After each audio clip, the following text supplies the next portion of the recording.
ఇప్పుడే జీ5 app download చేయండి. చూడండి మీ ఫేవరెట్ టీవీ షోస్ ఎప్పుడైనా ఎక్కడైనా. మినిమం గంట సేపైనా బెట్టు చేయాలి. వచ్చి సారీ చెప్తారేమో. అయ్యో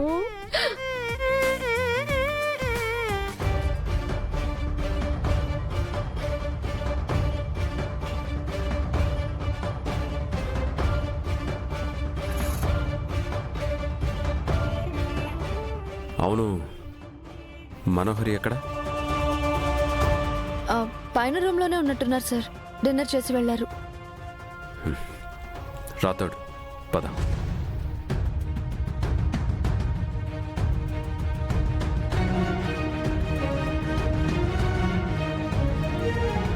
ఈయనెందుకు మనో దగ్గరికి వెళ్తున్నారు? బాబ్జీ మనో గురించి చెప్పకుండా ఇంకేమైనా చెప్పారా? అయ్యో, మీరెప్పుడు వచ్చారండి? మీరు నా మీద జాలి చూపిస్తున్నప్పుడు, నా భర్త నా బాధని గుర్తుంచకుండా మనోహరిని కలవడానికి వెళ్ళినప్పుడు. మనోహర్తో మాట్లాడడం ఎంత ముఖ్యం కాకపోతే ముందు తనని కలవడానికి వెళ్తారు చెప్పు. నా బాధ కంటే ఆయనకి ముఖ్యమైన పనులు ఏముంటాయండి?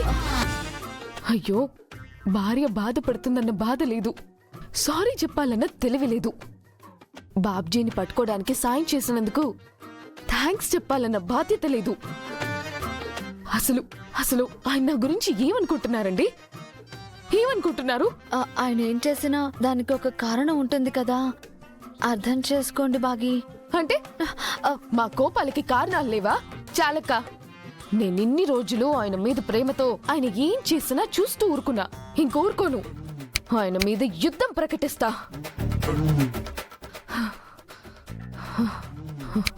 ఈ బాగి కోపం వస్తే ఎలా ఉంటుందో చూపిస్తా.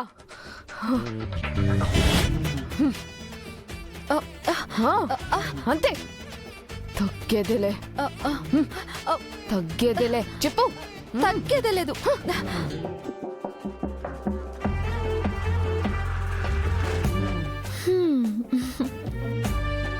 ఇంత కోపం ఆయన ప్రేమగా మాట్లాడే వరకే కదా. ఆయన ప్రేమగా మాట్లాడగానే నీ కోపం అంతా ఆవిరైపోతుంది.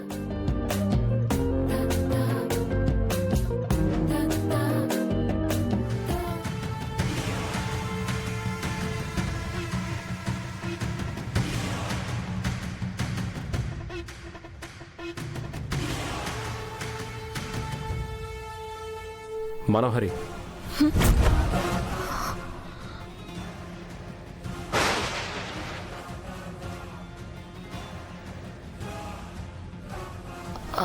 చెప్పమ్మర్. జరిగింది తెలిసిందమ్మర్.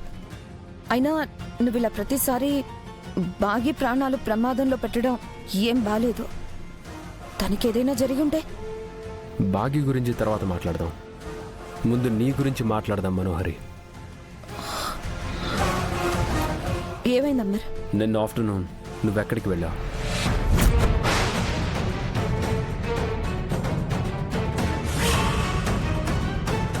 అది అమర్, నేను బయటకు వెళ్ళాను.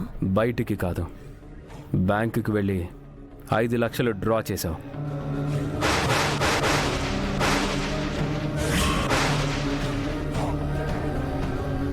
అట్నుంచి సూసైడ్ పాయింట్ దగ్గరికి వెళ్ళావు. ఎందుకు? ఈ ఊర్లో నీకు 5 లక్షలతో ఏం పని?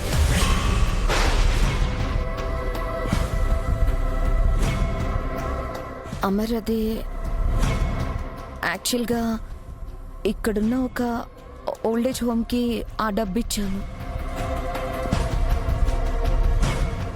అంటే అప్పుడు మీ యానివర్సరీ నెక్స్ట్ డే నేను ఆరు వెళ్ళి వాళ్ళకి డొనేషన్ ఇద్దామని అనుకున్నాం. కానీ యాక్సిడెంట్ వల్ల ఇవ్వలేకపోయాను. అందుకే నిన్న వెళ్ళి ఇచ్చొచ్చాను. మరి సూసైడ్ పాయింట్కి ఎందుకు వెళ్ళావు?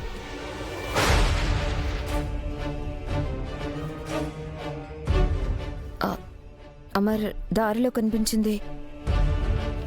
నేను ఆరు వెళ్ళిన మెమరీస్ గుర్తొచ్చి ఆగి కాసేపు ఉండి మళ్ళీ ఓల్డేజ్ హోమ్కి వెళ్ళాను.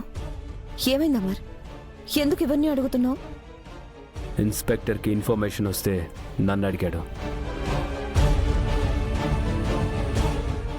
అయితే నిన్న ఎస్ఐ మనిషి నన్ను ఫాలో అయ్యాడన్నమాట. సూసైడ్ పాయింట్ దగ్గర జనాల వల్ల నేను తప్పించుకున్నట్టున్నాను. లేదంటే నేను బాబ్జీతో మాట్లాడడం పోలీసులు చూసేసి ఉండేవారు. మీరు చెబుతుందంతా నిజమే కదా మేడం? ఎందుకంటే రేపు ఇదే విషయం ఎస్ఐకి చెప్తే ఎంక్వైరీ చేస్తాడు. అబద్ధం చెప్పాల్సిన అవసరం నాకు లేదు రాథోడ్. అయినా నేనేం చేశానని అబద్ధం చెప్పడానికి? మంచి మనసుతో సాయం చేయాలనుకోవడం అది కూడా తప్పేనా? ఏంటా మరిది? ఒక క్రిమినల్ గా అడుగుతున్నాడు ఏంటి? రాథోడ్, సైలెంట్గా ఉండు. క్రిమినల్ని చేయాలని కాదు మనోహరి, ఇంట్లో పరిస్థితులు బాగలేవు కదా, అందుకే ప్రతి చోట ఎక్స్ట్రా కేర్ఫుల్గా ఉంటున్నాను. రాథోడ్, పద.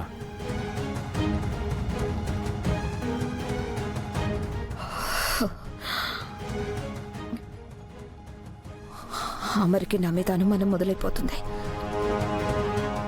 నేను చెప్తున్నవన్నీ అబద్ధాలని తెలుసుకునే రోజు దగ్గరలోనే ఉంది. ఇప్పుడు బాబ్జీ నోరు తెరవకుండా ఏదో ఒకటి చేయాలి.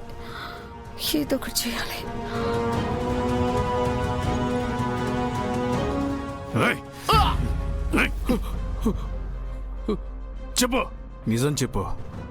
అరుంధతిని చంపమని నీకు సుపారీ ఇచ్చింది ఎవరు? చెప్పు. నాకు ఎవరు సుపారీ ఇవ్వలేదు సార్. అసలు నేను ఎవరిని చంపలేదు సార్. నన్ను వదిలేండి సార్. చెప్పు. కావాలేదా? రేయ్, అన్యాయంగా ఒక అమ్మాయి ప్రాణం తీసి ఏమీ చేయలేదంటావా? నిజం చెప్తావా లేదా? చెప్పు. చెప్పురా. చెప్పు. చెప్తావా లేదా? చెప్పు. చెప్పరా. చెప్తావా లేదా? చెప్పు.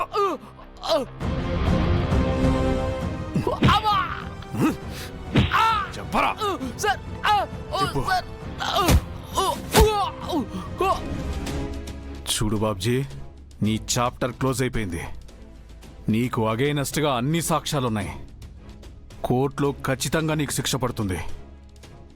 నీకు పనప్పు చెప్పిన వాళ్ళ గురించి చెప్పావనుకో, నీకు శిక్ష తగ్గేలా నేను చూస్తాను. అడుగుతుంది నిన్నే. చెప్పు. అడుగుతుంది నిన్నేరా. చెప్పరా. చెప్పు. చెప్పరా. సార్ నాకేం తెలియదు సార్. నన్ను అన్యాయంగా అరెస్ట్ చేశారు సార్. దయచేసి నన్ను వదిలేండి సార్. ఇంకొకసారి నీకేం తెలియదంటే చంపేస్తా. నువ్వు నిజం చెప్పనంత మాత్రాన నీ వెనకున్న వాళ్ళ గురించి కనిపెట్టలేమనుకున్నావా? నీ వరకు వచ్చిన మాకు వాళ్ళని చేరుకోవడం మాకు పెద్ద సమస్య కాదు. నిజం చెప్తే నీకే మంచిది. ఏంట్రా, నీ వాళ్ళు రేపొచ్చి నిన్ను విడిపించుకుపోతారని కాన్ఫిడెంట్గా ఉన్నావా? లైఫ్లో అడుగు కూడా బయట పెట్టకుండా చేస్తా. జీ5 యాప్ డౌన్లోడ్ చేసి అన్ని ఎపిసోడ్స్ పూర్తి ఉచితంగా చూడండి.